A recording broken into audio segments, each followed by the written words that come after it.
Vou seguir por aqui, Aline. Vamos falar de política um pouco. O presidente Michel Temer sancionou a lei que prevê mudanças na pena para o motorista embriagado que provocar acidente com morte. Esse texto foi publicado no Diário Oficial da União e entra em vigor daqui a 120 dias. A proposta altera o Código de Trânsito para permitir que esses motoristas sejam enquadrados no crime de homicídio culposo, quando não há intenção de matar, mas com uma pena maior, de 5 a 8 anos de prisão. A regra atual estabelece pena de 2 a 4 anos de prisão para homicídio culposo e não faz menção clara ao caso de motoristas embriagados. Sobre isso, a gente conversa agora com o Leonardo Pantaleão, advogado criminalista e professor de Direito Penal e Processo Penal do Centro Preparatório Jurídico. Doutor Leonardo, muito obrigada pelo seu tempo aqui com a gente na edição das 10. Bom, vamos na prática. Que mudança a gente pode esperar na legislação, já que a gente dá tanto caso aqui de embriaguez ao volante, que leva pessoas realmente mortas no asfalto e a gente vê essas pessoas saindo sem um julgamento como é esperado pela sociedade, né? Vai mudar isso? Em primeiro lugar, bom dia a vocês, agradeço o convite e, de fato, a expectativa é essa.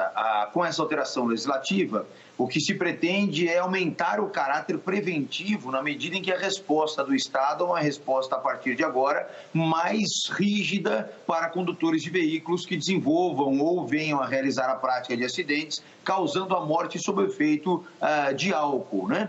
Isso antes se enquadrava no próprio artigo 302 do Código de Trânsito, que previa realmente uma pena de detenção de 2 a 4 anos. Agora, para essa modalidade específica, esse é um tipo novo criado pela legislação, que vai alcançar com exclusividade os motoristas embriagados que vierem a causar a morte de alguém por conta da embriaguez. Aí nós temos um apenamento muito mais rigoroso, que passa de 5 a 8 anos, inclusive no que se refere à modalidade de reclusão e não mais de detenção. Isso é importante porque a reclusão admite até, num pior cenário, o regime fechado de cumprimento de pena, coisa que não acontecia antes com a pena simplesmente de detenção, que o regime mais rigoroso era o semiaberto. Agora, doutor, para a gente entender, então, seria como se fosse um agravante o fato da pessoa estar embriagada? É isso que muda? A gente sempre fala que homicídio doloso é quando a pessoa assume o risco, né? A pessoa que dirige embriagada está assumindo o risco. Nesse caso, é homicídio culposo, né? Então, explica para a gente como é que fica nesse caso.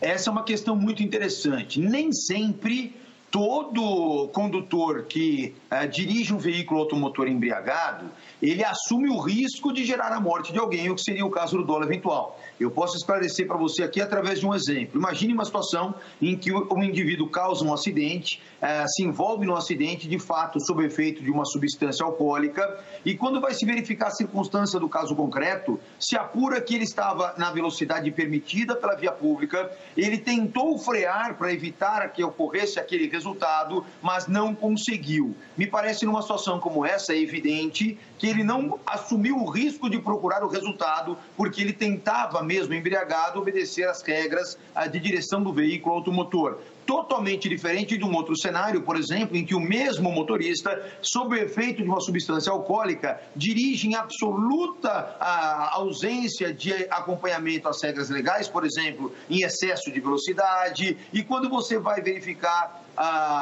o local do acidente, não se verifica sequer uma tentativa de frenagem. Então isso evidencia que ele se colocou ali numa posição de assunção de risco. Portanto, o que tem que ficar claro, essa nova legislação, ela vai punir aquele indivíduo de uma forma mais rigorosa que não assumiu o risco do resultado.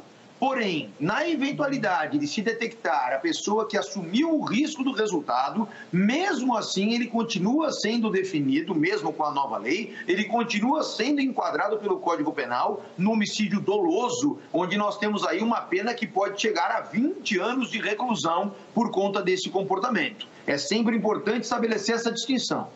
Então, doutor Leonardo, na prática, para a gente não se animar muito, achando que a partir de agora esses casos de impunidade não vão mais ser noticiados aqui na Globo News, ainda cabem diferentes interpretações. Se o juiz vai lá, analisa e vê que não há indícios suficientes que confirmem a intenção de matar naquele ato de beber ao volante, pode ser que a gente tenha penas parecidas com as que a gente noticia aqui hoje, né? Geralmente a pessoa presta serviço comunitário, no máximo regime semiaberto, como o senhor acabou de comentar. Nessa circunstância, nós teremos sempre a análise do caso concreto. Eu costumo dizer que o direito, ele depende, principalmente o direito penal, de uma análise pontual das circunstâncias que envolveram o resultado. Então, caso o juiz entenda que naquela hipótese não houve a figura do dolo eventual, ele vai responder com base na nova regra do homicídio culposo na direção de veículo automotor, com uma pena de 5 a 8 anos. Não há mais, com essa nova dosimetria de pena, não há mais a possibilidade de se aplicar uma pena restritiva de direito, que seria essa substituição que você mencionou. Agora, em termos de regime prisional, seria o regime semiaberto e não um regime fechado. Por outro lado, caso ele venha a entender que houve ali a assunção de risco por parte do condutor do veículo, ele vai responder pelo homicídio doloso, com base no Código Penal, sendo inclusive julgado pelo júri popular, com uma pena que pode alcançar 20 anos de reclusão. Doutor Leonardo Pantaleão, muito obrigada por esclarecer aí essa mudança tão importante no Código Brasileiro de Trânsito. Vamos ver como é que isso se faz na prática a partir de agora. Até uma próxima. Até uma próxima oportunidade e agradeço o convite.